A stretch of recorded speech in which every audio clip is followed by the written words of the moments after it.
Hello friends, this is Youheum. Thanks for joining me. Today I invited my minimalist sister Yoo to share how we live in harmony even with a slightly different lifestyle. I'll cover how we overcame passive aggression and conflict through the practice of nonviolent communication, mindful listening, and loving speech.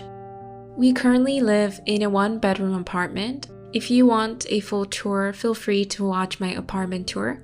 My sister uses the bedroom so that we can create a respectful boundary for me to practice extreme minimalism and furniture-free living in the common and shared areas. I agree that I'm fortunate to live a similar lifestyle with my sister, but there were still conflict and fights between us in the past when we didn't practice unconditional love and support. So I hope that the tools that I'll be sharing towards the end of this video will shed some light in your journey, especially for those who mentioned that their family members, partners, or roommates are not supportive of their sustainable or simple living practices. Also, let me know in the comments below what you're currently going through. How do you deal with conflict when it comes to your lifestyle? Have you ever dealt with bullying or negative comments from toxic people online or even offline? My sister's room includes a few furniture pieces, and we've agreed not to force each other to convert or give up our own practices for the other person. She has the same cotton hammock as I do, and we have a shared iMac in her room. She also has a bookshelf that's used as an art making table and a set of papasan chairs. We both enjoy natural materials, soothing colors, and creating peace and calm in our environment.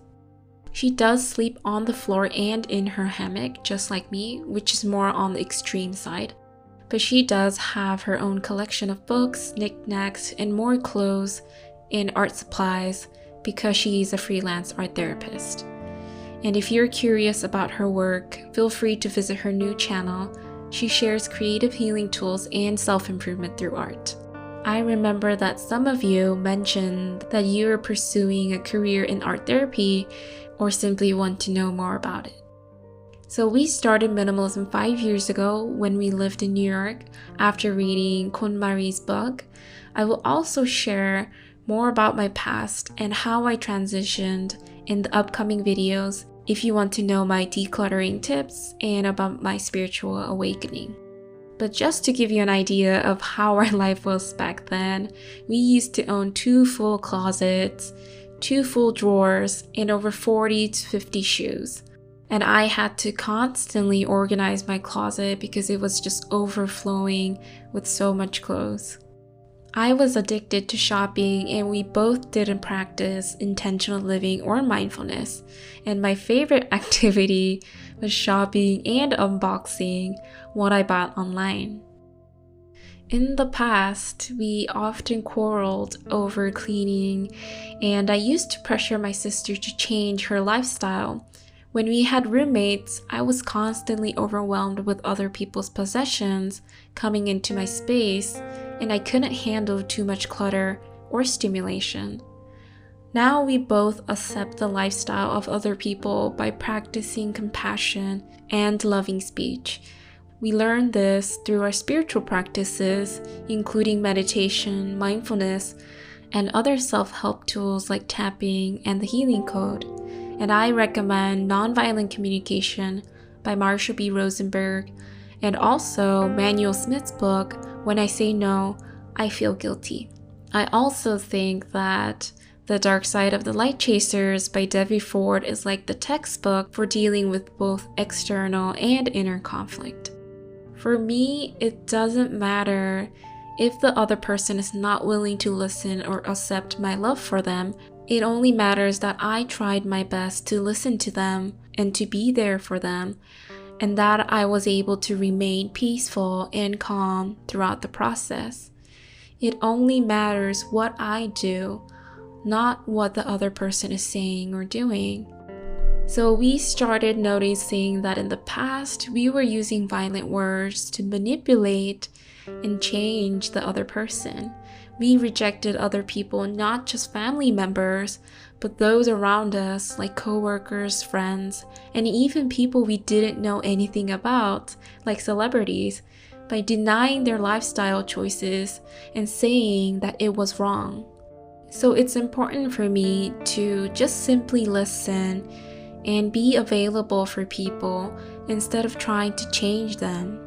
If you are currently noticing that you are also doing this, or you have experienced this from someone else, feel free to share with me because I'm here to support you.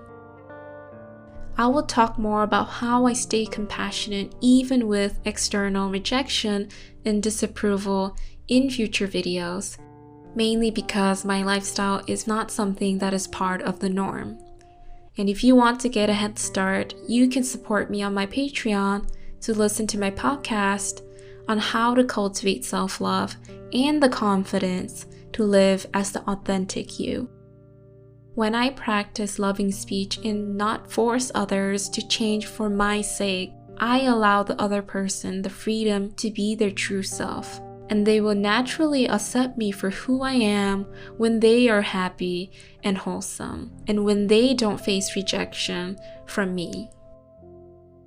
I unfold my journey in my own unique way, and I don't assume that my lifestyle is for everyone.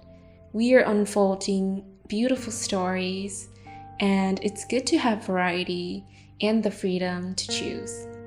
I'm happy to share with you all this moment and this journey I have with my sister. I hope you enjoyed, and feel free to check out my channel Thirsty for Art and my first video, Art for Anxiety. If you enjoyed this video, please like and subscribe to my channel, and I also want to remind you that I'm here for you, so please let me know if you need guidance. Thanks again for being here, my friends, and I hope to see you again soon.